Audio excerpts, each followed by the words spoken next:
remark. Job chapter 19. This is the third class in Brother Neville's series, Hast Thou Considered My Servant Job, entitled The Complaint of Job, Brother Neville.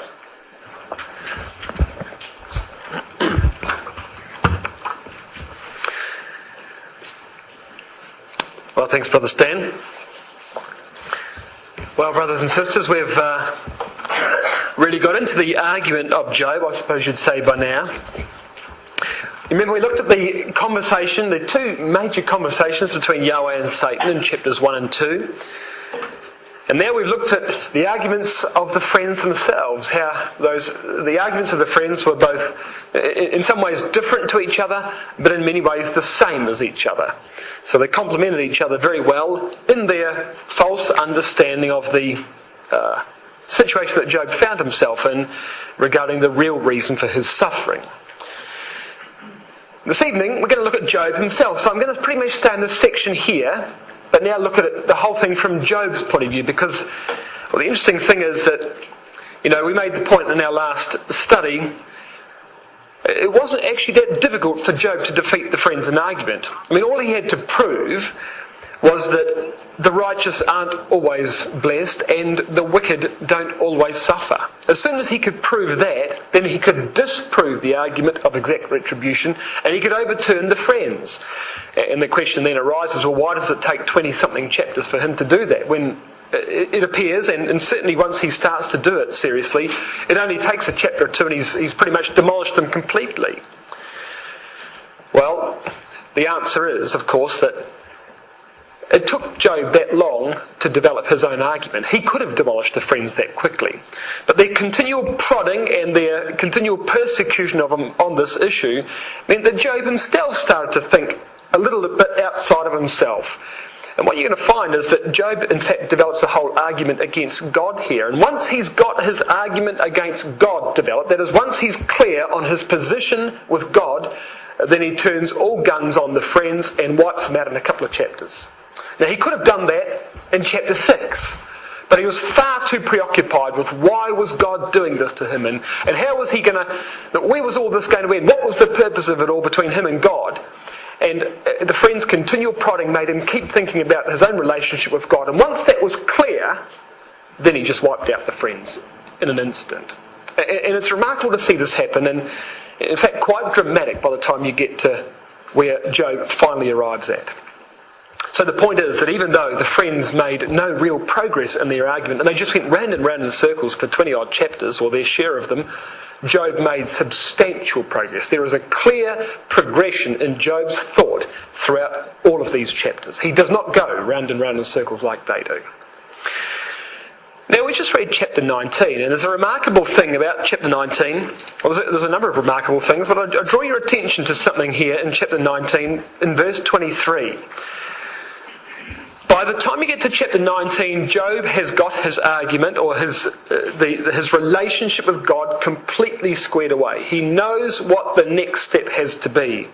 And you've got an example of that in verse 23 of chapter 19. He says here, "Oh, that my words were now written in a book," or now written. "Oh, that they were printed in a book, that they were graven with an iron pen and lead in the rock forever." Now, what Job's saying here is that, well, the first point is, "Oh, that my words were now written." He's got some answers, you see. Things have now come together in Job's mind, and he knows how he wants to confront God on the issue of his, what appears to be unjust suffering. And it's time to start putting ink on the page. That's what he says in verse 23. But then he goes to verse 24 and says, no, you want even better than that. I want my words chiseled into rock, and the cavity of the rock filled with lead. That's what he means here in verse 24. That they were graven with an iron pen and lead in the rock forever. So chisel out the words with an iron pen and then fill the cavity with lead so that the words never ever perish. If you simply write them in a book or in a scroll here as it is in verse 23, the words might be lost. Job's complaint might be lost. He says, no, I want it immortalised. My complaint against God for what's happening to me. Never let anyone ever forget the words of Job. Well, of course, these words have been memorialised, and it didn't take a rock to do it. It is immortalised in Scripture, of course. But you know what? I think by the end of chapter 42, if Job could have deleted anything he said, these two lines here would have been the first couple to go. By the end of chapter 42, Job will be wishing he had never said what he has said here in chapter 19. But the fact remains, you see there's a lesson here. There's an enormous lesson here, and this is one of the great lessons of the book of Job. Now we're going to begin in a moment in chapter 6, which is where Job starts his argument, which of course is his first reply to Eliphaz's first speech. But before I get there, I'm going to have to show you a few more details about the character of Job.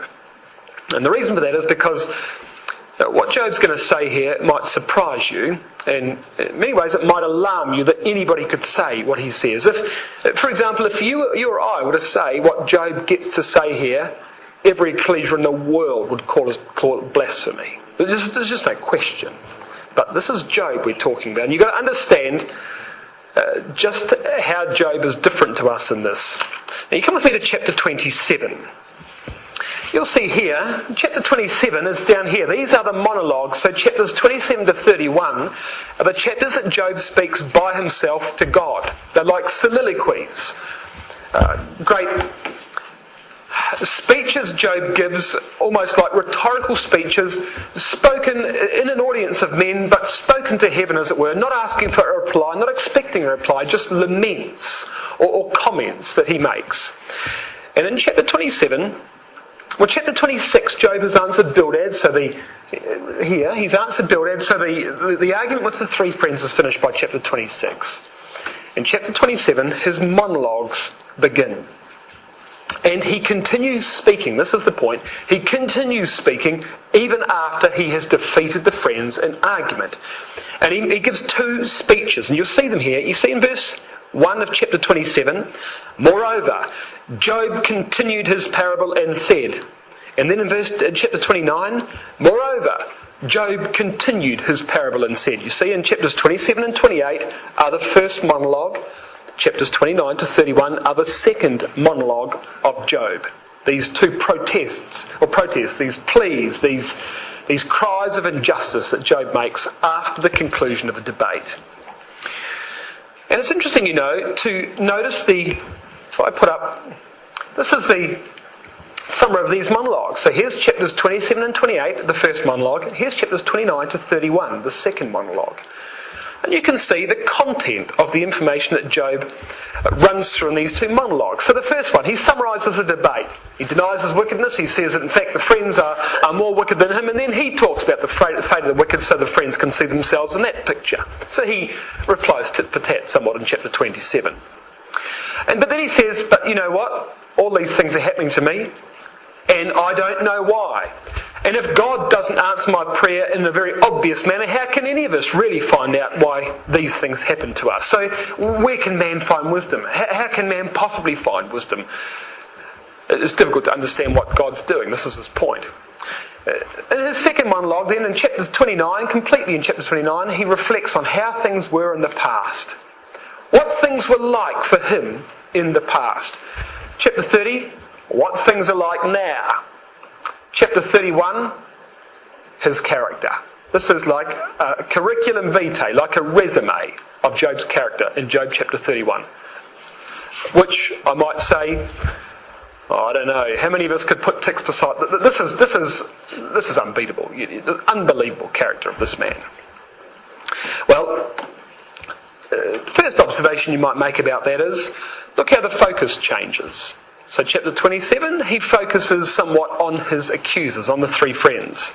Chapter 28, where's the focus? On God. Chapter 29, 30, 31, where's the focus? On himself. So you see, Job in fact gets a little more introspective, almost as if he's becoming more and more internal looking as the speaking continues. So, interesting observation just in these monologues. But look at chapter 29 and consider Job's relationship with God before all of these calamities came upon him. Look at this. Here's the summary in chapter 29 of Job's relationship with God before the trial. Verse 1. He continues his parable and says, "Oh, that I were as in months past and in the days when God preserved me. When his candle shined upon my head and when by his light I walked through darkness. So God's the light of my life, he says. Every step I took was on the basis of the word. I mean, there's no ambiguity there. This is an extremely faithful and committed brother describing his relationship with the God he loves. Verse 4. As I was in the days of my youth, when the secret of God was upon my tabernacle. Here's the New International Version. Oh, for the days when I was in my prime, when God's intimate friendship blessed my house. I mean, look at that relationship. He's got an intimate friendship with God, he says. When, verse 5, when the Almighty was yet with me, when my children were about me, he says. So there's the measure of the model family and the truth, you see. There's nothing wrong there. You come across the page to verse 18. I mean, chapter 29 goes on and on in this vein. Verse 18 of chapter 29. Then I said, Job says, I shall die in my nest. I shall multiply my days as the sand. My root was spread out by the waters. Dew lay all night upon my branch. My glory was fresh in me, and my bough was renewed in my hand. So this is the security that Job had in his own future. Like a great tree, with an enormous canopy over it, roots reaching out this way and that way. What he's saying here is he expects a long life, grandchildren, maybe great-grandchildren. The family would never wither, he says in verse 19. His honour and strength would never fade, verse 20. But when you come to chapter 30, everything's changed. Look, verse 1. But now, those that are younger than I deride me. Verse 9. And now, I'm their song. Verse 16. And now, my soul is poured out upon me. You see, everything's changed. And worst of all, verse 20, chapter 30, verse 20. I cry unto thee, God, thou dost not hear me. I stand up, and thou regardest me not. Thou art become cruel to me. With thy strong hand thou opposest thyself against me. The intimate friendship that we used to have is gone. It's been ruptured. New International Version again here. I cry out to you, O God, but you do not answer. I stand up, but you merely look at me. You turn on me ruthlessly. With the might of your hand, you attack me. I mean, this is an upset man, brothers and sisters. Yet look at what I'm like, he says, chapter 31, verse 1. I made a covenant with my eyes. Why then should I think upon a maid? Moral purity. Like impeccable moral purity. Verse 5. If I have walked with vanity, or if my foot has hasted to defeat, let me be weighed in an even balance. Ruthless honesty all his life. Verse 9.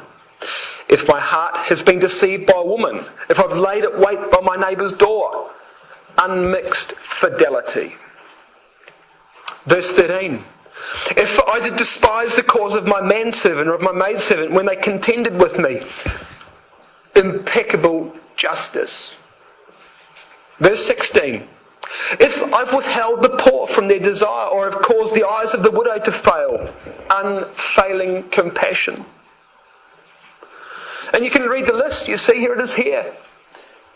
There's no idolatry whatsoever in his life, no revenge, in complete integrity in everything Job has done. I mean, he just hasn't done things wrong, like we might do them wrong. He just hasn't done the kind of sins we've done. Not that he hasn't sinned, but he's prepared to go into print before God on what his life is like. And it's not as if Job's wrestling with these problems. He just doesn't do these sins. He just doesn't think like the most of mankind thinks. Not, as I say, not just that he's tried to avoid wickedness, he just has never done these things. Now this is not legalism, brothers. This is a clean conscience before God. This is an immaculate conscience. This is the outrage that Job feels there because of the suffering he's undergoing. This is what he was like. This just is what this brother is like. Probably the greatest man, as I say, living in the world at this time. This is Job. This is the servant of God. You've got to bear that in mind. Now, you come back to chapter 6. So never forget the calibre of this man as we start to now read what, under some duress and anxiety, he now starts to say. Alright, so Eliphaz has opened the debate in chapters 4 and 5. Job's going to now have his opening words in chapter 6. Eliphaz has said that Job's got something to answer for, that there are secret sins that he's not confessing. Well, Job's very hurt by that. And in chapter 6 and verse 14 he comes back. To him, he says, Eliphaz, to him that is afflicted, pity should be showed from his friend. But he forsaketh the fear of the Almighty. What kind of friend are you, Eliphaz, he says? Anyone who doesn't show pity in a situation like this forsakes the fear of God. You carry on like that, you might have something to answer for yourself. You think, I've got something to answer. Carry on like this, the tables might turn, Eliphaz. So Job immediately goes off on the front foot, and he's angry at being treated like this by his friends. But you see, now he's begun to think about the problem. He's hurt by his friend, he's hurt by God. And as he often does in the debate, he answers to friends and then he just prays to God in the middle of a chapter, like chapter 7. In the middle of a chapter he just prays to God and then returns to answering his friends. And so you read these words in chapter 7 and verse 17. Job says publicly to God, chapter 7 verse 17, "What is man that thou shouldst magnify him, and that thou shouldst set thy heart upon him," he says. Here's the RSV. "What is man that thou dost make so much of him, that thou dost set thy mind upon him, dost visit him every morning and test him every moment?" You see, he's frustrated that this agony that he's going through just has no let up. And he doesn't know why and how long it's going to go. All he knows is that any time soon he's going to die. Verse 20. "I have sinned. What shall I do unto thee, O thou preserver of men? Why hast thou set me as a mark against thee, so that I'm a burden to myself," he says. Now, there's a bit of a poor translation in verse 20. Listen to this from the RSV. "If I sin, what do I do to thee, thou watcher of men?" Or as Moffat says, "O thou spy upon mankind." I mean, these are pretty strong words between a brother and his God, If I've sinned, verse 21, he says, why don't you just forgive me? Why don't you just forgive me if I've sinned? Why do I have to keep suffering like this? Because the way we're going, he says to God in verse 21, you'll kill me. You'll just kill me. And if I die, then when you look for me again, I won't be there. Is that what you want, God? Is that what you want, just to kill me? What about our intimate friendship? You see how upset he is? He doesn't know what he's done to deserve the suffering, and he simply warns God that God could be making a big mistake that he might regret later. Now, you might think you'd never ever say this. This is where Job's up to, though, you see. Brothers and sisters, these are the agonised words of a desperate man. It's easy for us to be critical. He's lost his wealth. He's lost his children. He's lost his servants. He's lost his health. He's sitting out there beside a fire, scratching himself, ostracised from his community, completely disfigured by disease, which is going to take his life any minute, a shadow of the man he once was. And it appears from verse 3 of this chapter that it's only been a matter of months, a short time, since all of this ordeal began. He's hardly had time to come to terms with things himself. You can see Job wrestling with this situation. Nothing seems to make sense to him. Well, Bildad replies in chapter 8, this rat-a-tat-tat of this high-powered lawyer comes in against him and no emotion, no compassion, no understanding, just blasts out this incomparable justice of God that Job should be able to understand that. If your children are dead, Job, it's because they've sinned, get over it. "Oh," says Job, chapter 9, verse 2. "Oh," he says, "I know it is so of a truth. But how should man be just with God? I know that nobody can claim to be pure alongside God, Bildad. I understand that. But when you talk about justice, when you talk about the justice of God, Bildad, I'm not so sure about that. Look at verse 17, bottom of your page there. Because God breaketh me with a tempest, and multiplieth my wounds without cause. There just doesn't seem to be any reason for what's happening to me." And of course, this is the whole problem, isn't it?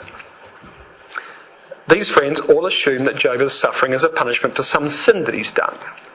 But it wasn't. What was the reason for Job's suffering? It was as a result of a conversation that Job had with Satan, that God had with Satan, back in the first couple of chapters.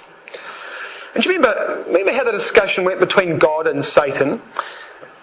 That after Satan had destroyed Job's wealth and his servants and his children, Satan appears before Yahweh again in chapter 2 verse 3. Do you remember what God said to Satan? He said to him, Job still has thou considered my servant Job, none like him on the earth, upright and so forth. And Job still holds fast his integrity, though thou movest me against him without cause. That's exactly what Job says here, you see in verse 17. All this is happening to me without cause. Well, that was true. If viewed from Job's point of view, that was true. God was not punishing Job. If viewed as a punishment for sin, Job was right. The suffering was without cause, except that Satan had asked for it. That was the only cause that Job was suffering for. Well, of course, Job's looking for a cause. He's looking for a reason behind the suffering he's enduring. He doesn't know about the conversation with Satan. So he draws the obvious conclusion. Over the page, chapter 9, verse 22. It's not fair. It's not fair. Verse 22. This is one thing, therefore I said it. God destroys the perfect with the wicked, he says. It's not fair. God's not just. Bildad, you talk about the justice of God. Well, I've got a big problem understanding that. God destroys the righteous with the wicked. Show me your definition of justice. In fact, Job goes even further, verse 24. In fact, he says, the earth is given into the hand of the wicked. God covers the faces of the judges thereof. If not, where? And who is he? Blames God for all the injustice in the earth. God God doesn't stop bad things happening to good people. He doesn't stop corruption. So not only does he punish the righteous when he should be punishing the wicked, he allows wickedness to prosper. So let's talk about the justice of God, Bildad. You can see this is, you can imagine this being a pretty animated discussion. When you start putting together what these people are saying to each other and the context in which they're saying it, very heated, very emotional, very animated. But Job's determined, you see. He's very convinced about his own righteousness. He's so convinced that he'd be vindicated before God, but he knows that God's too powerful to argue with. He knows he could never stand before God and talk to God like he's talking to Bildad. Look at verse 32, chapter 9, verse 32. For God is not a man, as I am, that I should answer him, and that we should come together in judgment. You see, the problem is that God's not a man. I can't argue with God as if he were a man. He would just overwhelm me. I already know that, says Job. You see, I've got a problem here. Verse 33. Neither is there any daysman between us that might lay his hand upon us both. What we need is a daysman, or an arbiter, an umpire, someone that can mediate between us. But no such person exists. So what can I do? What can I do? I've got a complaint. I could never take it to God. So I need somebody in between us, because I clearly can't front God face to face. He'd just destroy me. But look how confident he is. Look at verse 34. Let him take his rod away from me, and let not his fear terrify me. But if God didn't destroy me, if God didn't just overwhelm me in an instant, well then I would speak and not fear him. But it's impossible. It's not so with me. It can't happen, he says. But you see what he's beginning to say. He's got two requests here in verse 34. The first request is, let God take away his rod from me. Stop punishing me. I mean, he can probably hardly think straight with the pain he's in. So let God stop punishing me for a moment. And secondly, don't terrify me. Don't overwhelm me. If God would do that, then I could present my case. But now a new idea emerges. Now you can imagine what the friends think of this. They're getting furious with this. A new idea emerges, chapter 10, verse 8. Thy hands, he says, to God, thy hands have made me, and fashioned me together round about, yet thou dost destroy me. So you've created me, God, he says, but you're going to kill me. Alright? Remember, I beseech thee, that thou hast made me as the clay. Wilt thou bring me into dust again? Have you created me just to destroy me, he says to God? Is this all there is to life? Perhaps you don't care that I try and live a righteous life. Perhaps you don't care at all. But he reconsiders. So in comes Zophar, as you've seen in chapter 11. Job reconsiders. Chapter 13, verse 15.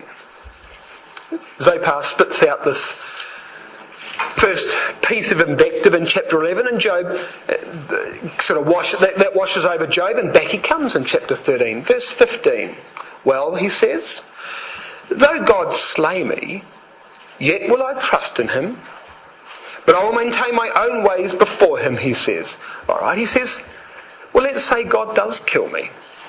Well, even if he does kill me, I'll still trust him. You see, there's an idea beginning to form here.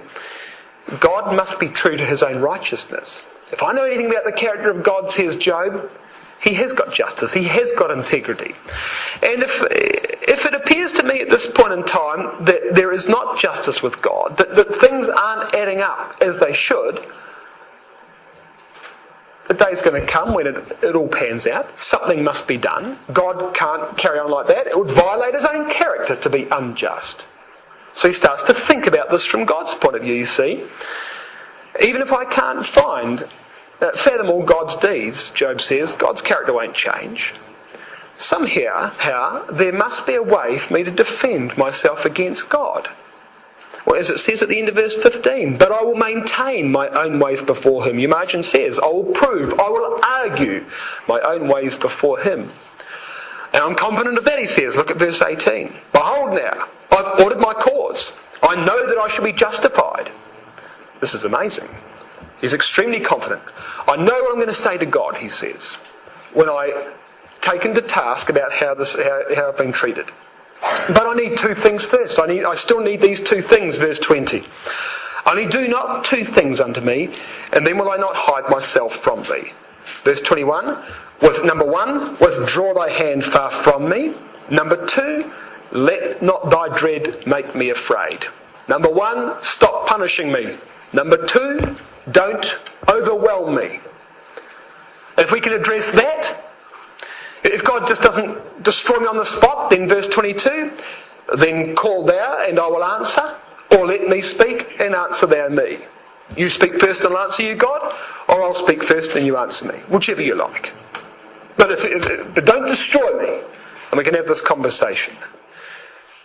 But I understand if you're too angry to talk to me now. I understand if I've done something to upset you. Chapter 14, verse 13. Look what he says. Chapter 14, verse 13. Oh, that thou wouldst hide me in the grave, that thou wouldst keep me secret until thy wrath be past, that thou wouldst appoint me a set time and remember me. Bury me, he says. Alright, so just kill me, bury me, and then raise me up at a time in the future when it suits you better. Verse 15. Then thou shalt call, and I will answer thee. Thou wilt have a desire to the work of thy hands. On a better day, you might feel differently about me, he says to God. And so you can appreciate the friends giving him broadsides of this argument about the sins he must have committed. He's really not paying that much attention. I mean, he gives them the dignity of an answer and then carries on thinking this whole problem through himself. You see, at this point, he is not attempting to defend himself against the friends. He's laughing it off somewhat. I mean, let's not pretend it doesn't hurt him what they say. Let's not pretend, when they say, well, this is what happens to the wicked. Their children die, they get robbed of everything, they break out in terrible skin diseases, and, obviously that would have hurt him. But he's not trying to combat that at this point. He's trying to get his relationship with God sorted out first. And since death is now a certainty, he says, look at this, chapter 16, verse 18. O earth, he says, chapter 16, verse 18, O earth, cover not thou my blood, let my cry have no place. What does that mean? New International Version. O earth, do not cover my blood, may my cry never be laid to rest, he says. Now that's interesting. He thinks his blood's going... What's this in relation to? Well, this is a reference to Abel, whose blood cried from the ground. You remember? In Genesis chapter 4. He thinks his blood is going to cry from the ground like Abel. So if God does kill him, until resurrection comes, his blood is going to cry for justice from the ground. That's what he says. Now, Abel was killed unjustly. This is how Job sees himself. But who was it who is it that's murdering Job? Well, look at verse 11. God hath delivered me to the ungodly, turned me over to the hands of the wicked, he says. I was at ease, but he has broken me asunder. He's also taken me by my neck and shaken me to pieces and set me up for his mark. I mean, Job feels like God's got him by the neck and is shaking him and set him up as a target to fire arrows at. His archers compass me round about. He cleaveth my reins asunder, and doth not spare. He poureth out my gall upon the ground. I mean, look at the agony that the man's in. He breaketh me with breach upon breach. He runneth upon me like a giant, he says. Verse 17, and not for any injustice in mine hands. Also my prayer is pure. What have I done to deserve this? But you see what he's saying? God's killing me. Well, he's killing me and I'm innocent. Let my blood cry from the ground. My case can never be closed, you see. Because to die in innocence as though I'm judged guilty is against all equity. And it can't be allowed to remain that way. You think about what Job's really saying, though. You think about the seriousness of this allegation. Who was it that killed Abel? Well, it was Cain. And who is it that's killing Job? Well, it's God. So he's paralleled God with Cain. He's saying God's doing to me exactly what Cain did to Abel. And my blood will cry no less from the ground because of that than Abel's did because of what Cain did to him. You see? So he's pretty upset. He's pretty emotional about this whole thing. But you know, the interesting thing is, you just look at how much greater God's understanding of all this is than man's. Look at verse 17. Job says, not for any injustice in my hands. Even my prayer is pure, he says. Look at what your marginal reference says by that Y, verse 17. Isaiah 53. You see, God's doing something with Job which at this point Job doesn't even understand. He is an unwilling Messiah. There's no question. It is the just suffering for the unjust. There's no question Job hasn't got there yet. He doesn't understand that yet, you see. And God's got a far, far bigger perspective on this whole issue than simply Job's suffering. Or simply Job's understanding of his own suffering, you see. Job didn't die, you know. Job thinks he's going to die here. He doesn't actually die. But there was another man that did die. And God did kill him. And he did suffer like Job. But unless he had died, the Lord, Job's righteousness, so-called, would perish with him. He'd never ever see the light of day, except for that man that died. So who are we to question the wisdom of God in our lives, brothers and sisters? You look at things that happen to you, and you can't make them all add up. How do you really know what God's objective is? And you can see, we look at it from a great distance of thousands of years, and we can see where we know how it all ends up, and we can see Job in the midst of it. Job's sitting in the midst of it, and he cannot see light at the end of the tunnel. And he's a faithful man, and he's going back and forth across his own Bible, of which he knows a considerable portion, and he can't make any sense of this. But straight away in your margin, the translators are telling you, there's a bigger point here. But at this point, Job doesn't understand that, you see. And it's the same with us. We just don't know enough about the purpose of God.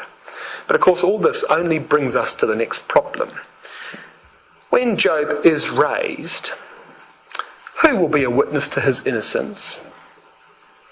Look at verse 20. The friends are going to be of no help. Look, my friends, he says in verse 20 of chapter 16, well, they scorn me, but my eye pours out tears unto God. So he says, well, my friends will be of no help. Well, there's only one choice. Who is it? I say that I'm righteous. I say that I'm pure. What corroborating evidence have I got? Well, the people are around me, but now they spit at me. My own, even the three, don't trust me. My best friends, my family, where are they? Who will witness for me? Who will vindicate me? Who will help me defend myself against God? Verse 19, only one choice. Also, now behold, my witness is in heaven. My record is on high. God's going to have to be honest. God himself is going to have to be my witness.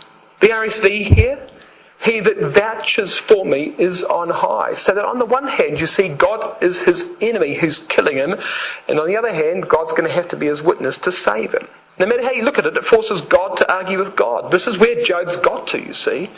And Job is, if you like, he's fleeing from God the destroyer into the arms of God the vindicator. And the remarkable thing about this is that despite his anguish, he knows God will be true to his character and will be honest in defending him. So that even if God does kill him, even if God does punish him unjustly, Job knows that God's character can't change. Justice must prevail. And God therefore will have to defend him at the end. But he knows that justice may not come in his lifetime. Verse 22. When a few years are come, then I shall go the way whence I shall not return. I'll die.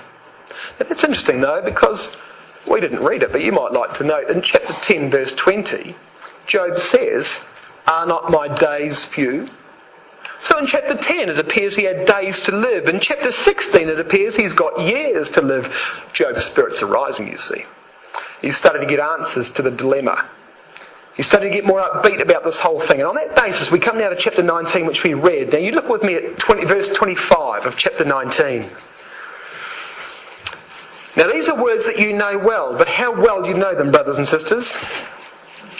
Chapter 19, verse 25. For I know that my Redeemer liveth, and that he shall stand at the latter day upon the earth. And though after my skin worms destroy this body, yet in my flesh shall I see God. Look what he says.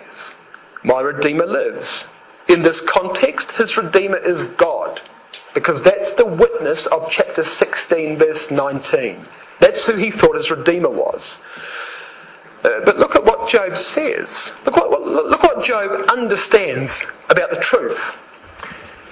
He believes God will be his Redeemer because there is no mediator or friend to vouch for him.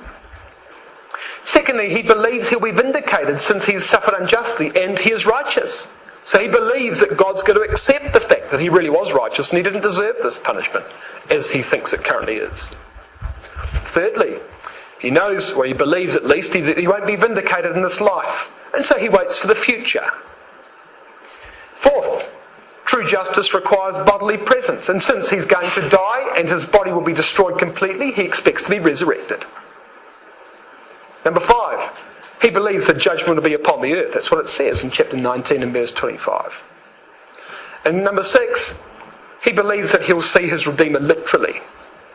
I myself will see him with my own eyes, he said. I and not another. How my heart yearns within me, says a modern translation. So this is what Job understands of the resurrection, of the judgment, of the interview before God. This is what he's put together. Quite remarkable, isn't it? So this is an enormous climax now of Job's understanding. God began as his creator. Then God was his enemy. Then God was his judge. Then God was his witness in chapter 16. Now, in chapter 19, God is his Redeemer. And Job wants a public declaration that he's righteous. That's what he wants. That these things should not have happened to him. But there's one thing you've got to understand about these verses. As I say, the verses 25 and 26 are well-known verses. Of course, they appear in the oratorio of the Messiah. What does the Messiah quote these verses to prove? Well, it quotes it to speak about the resurrection, to prove that the resurrection is going to come. But you understand that that's actually, misquote the verses in a sense. I mean, doctrinally the verses certainly speak of the resurrection, yes.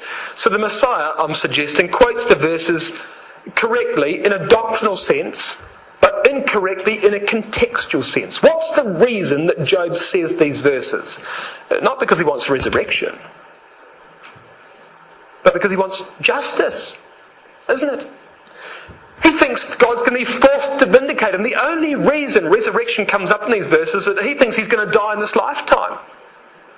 That the disease is going to take him. Oh, yes, it might take years, but at this point, he can't see any other way. That God's so upset with him, God will have to put him down, then bring him back out on a better day. That's the only purpose of the resurrection. The whole issue with the Redeemer here is that Job will be vindicated before God, and he'll finally get his day in court and the justice he desires. So that God, who's clearly determined to crush him as he believes, would also have to be true to himself and must vindicate Job after his death if he truly was righteous. That is, if Job truly was righteous. At which time, he'd then see God as a friend.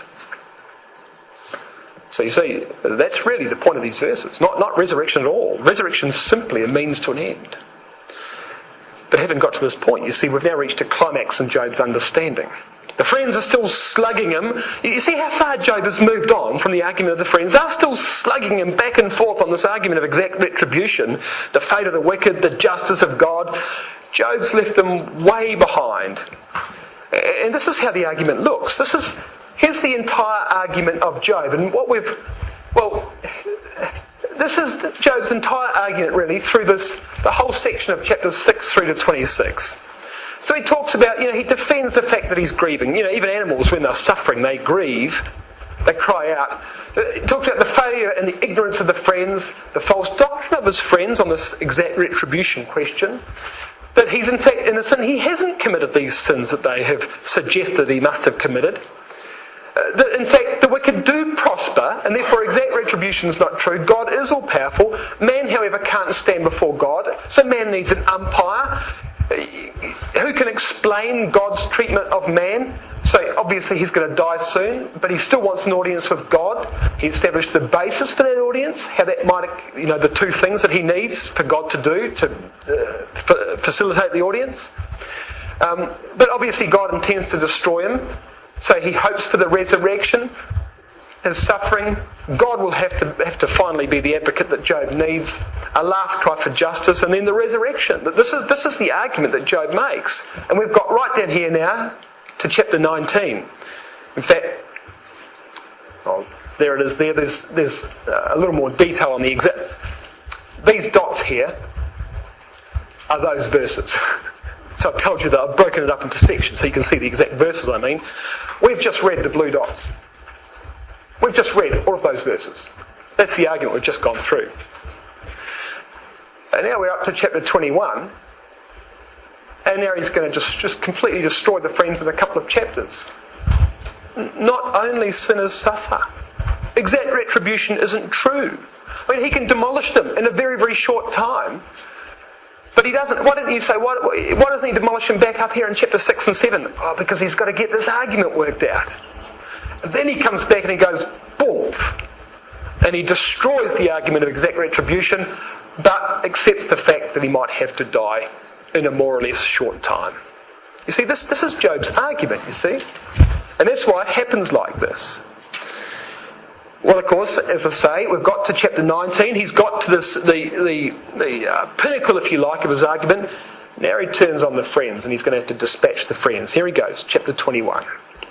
And look, it really doesn't take very long. Chapter 21, verse 1. Job answers and says, this is after Zophar's second and final speech for Zophar. Job answered and said, hear diligently my speech, and let this be your consolations. Listen carefully to what I tell you, he says. Suffer me that I may speak, and after that I've spoken, mock on. And if what I'm going to say now doesn't convince you, it really doesn't matter to me. I've got all the answers I need. You see, Job is extremely confident in chapter 21. Verse 7. Wherefore do the wicked live, become old, yea, are mighty in power? I don't see the suffering in their lives.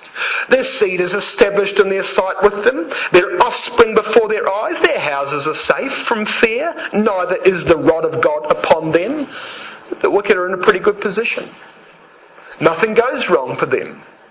If you haven't seen this, he says in verse 29 of this chapter, if you haven't observed that, then go and ask one of the travelling men. Go and ask somebody that's going to and from the earth. Go and ask somebody who's seen a bit of life. I'll tell you it's exactly how it is. It is not true that the wicked suffer all over the place for their wickedness. It's just not true.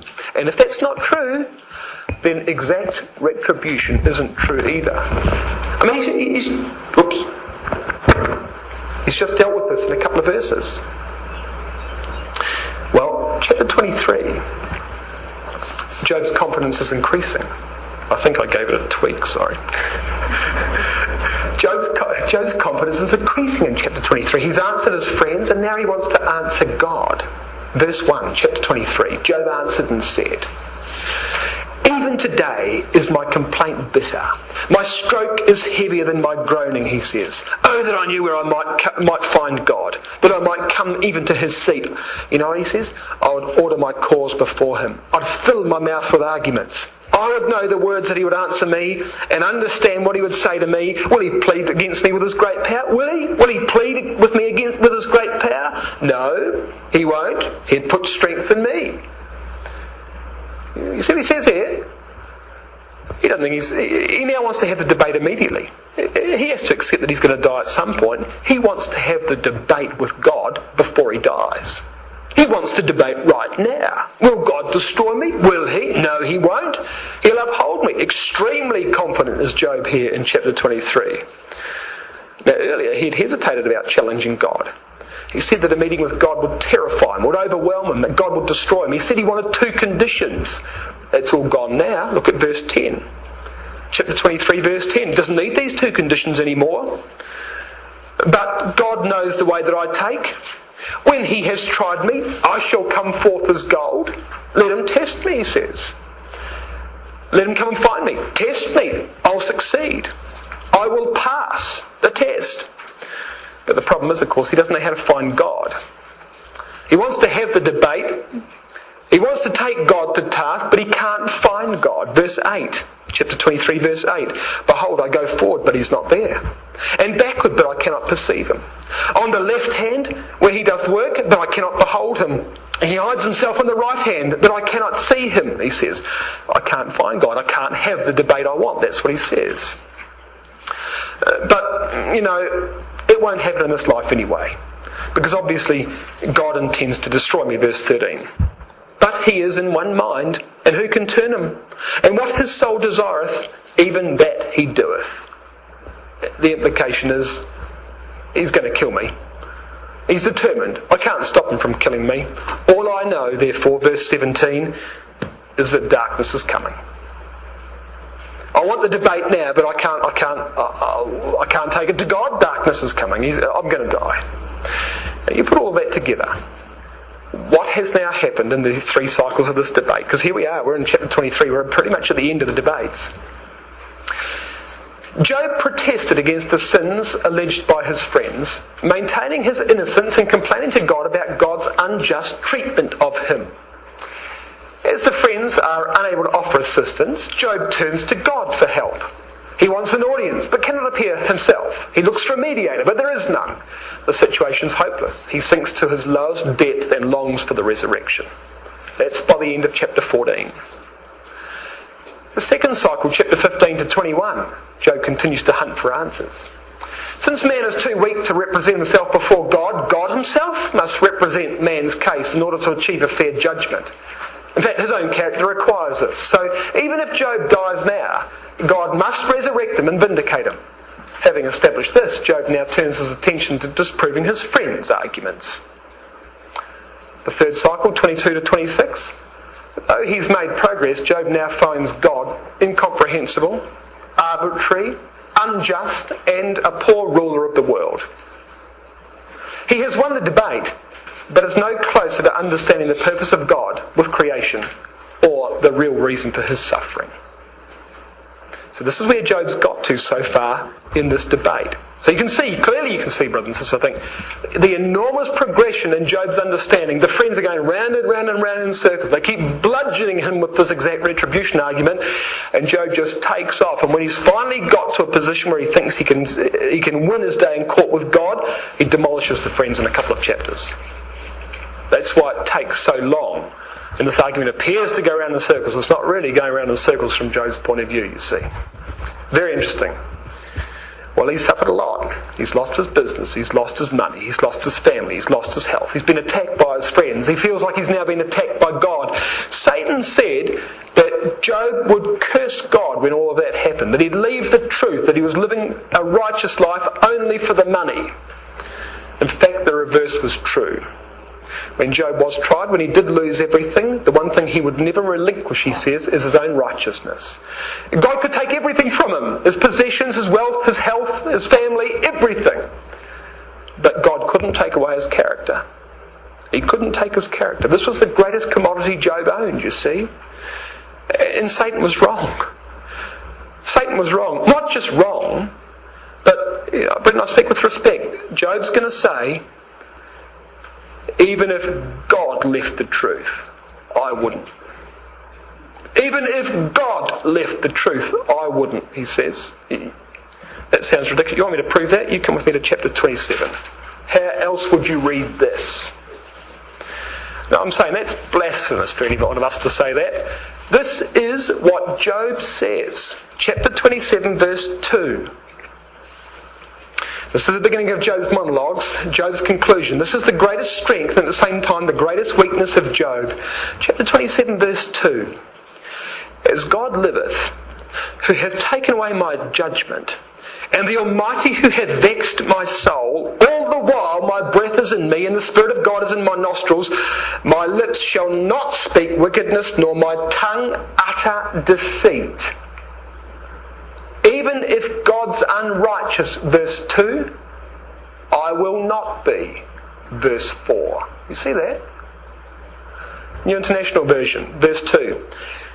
As surely as God lives, who has denied me justice, the Almighty who has made me taste bitterness of soul, my lips will not speak wickedness. Even if God stoops to that, I never would. He can take everything, but he can't take my character, he says. And he swears an oath on that, based on the injustice of God. Have you ever heard such a thing? Have you ever heard such a thing? This is Job. That's why I turned those verses at the start of our address this evening. This is the servant of God. This is Job. This is a man par excellence. Look what he said. This is how strongly he feels, you see. And the friends, verse 5, God forbid that I should justify you, he says. Until I die, I would not remove mine integrity from me. My righteousness I hold fast, I will not let it go. My heart shall not reproach me so long as I live. I'll never ever admit you're right to the day I die. You'll never ever convince me of sin. I just haven't done the things you've accused me of. Well, the problem is, he's defeated his friends, that's fine. But now he's condemned God, because he can't admit the possibility of his own imperfection. The fact is that Job doesn't know everything. He doesn't know the real reason for his suffering. There's no way God can let him find out. There's no way God could possibly reveal the discussion of chapter 1 and 2. There's no way Job can be allowed to find that out. That would ruin everything. That would completely ruin the trial of Job's character. But because of that, Job assumes there's some fault with God. Well, he begins the monologues with an oath in chapter 27 here. And he ends them with a declaration of his innocence. You come to chapter 31. These are the last words of Job before Elihu starts to speak. Chapter 31, verse 35. Look at this. Oh, he says, that one would hear me. Behold, my desire is that the Almighty would answer me, and that mine adversary had written a book. What's that mean? What do you suppose Job is asking for here? Well, he wants to know what charges God's going to bring against him. He wants to know what he's done wrong. He wants to know the reason that God's punishing him, because he still believes it's a punishment that he's undergoing. He wants to hear the indictment, and he wants it written down. Verse 36. Surely I would take that book upon my shoulder. I'd bind it as a crown to me. I would declare unto God the number of my steps. As a prince would I go near unto him. If such a thing existed, he says, if such a book existed, I'd wear it like a prince wears a crown. I'd wear that book as a badge of honour. Why? Because it would be blank. That's why. It'd be blank. You see what he's saying? This is the confidence of Job. Let's hear the charges. The book is empty. He's confident it will contain no word of guilt about him whatsoever. He'd be glad to meet the charges, whatever they are, because they're non-existent. That's his point, you see. Now, what do you suppose he's asking for that? Why do you suppose he's asking for the book that God would write against him at judgment? Well, because he wants his day in court. Oh, yes. But that's not all. You see, he's got his own book. He's got his own book. You read about it in chapter 19. He wants those words memorialised. He wants them carved into the rock and filled with lead. And if those words in chapter 19 were carved into the rock and filled with lead, what do you suppose they'd look like, brothers and sisters? This is the court of heaven. Job versus God. The plaintiff has 5 charges. Number 1.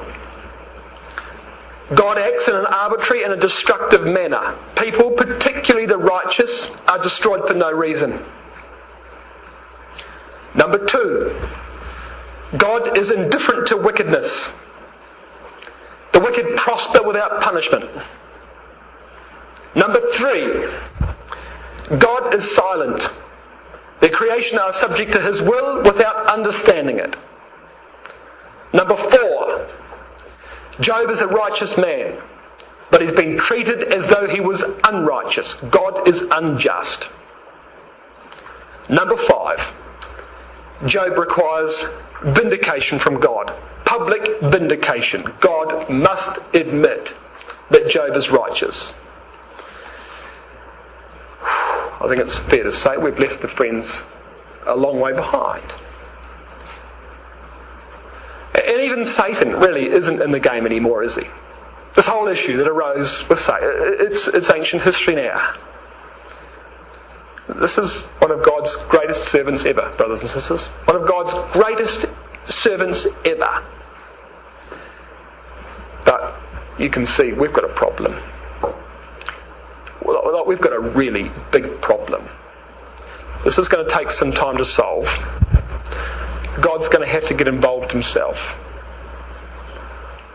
That's why I looked at the quality of Job's character before all this began. This is unbelievable that a brother in the truth could have allegations like this against God and expect to win them in court. But that is what we've got to, and there's the proof. These are extremely serious allegations. And we've gone too far. And this is going to require, as I think you can see, an answer from heaven itself.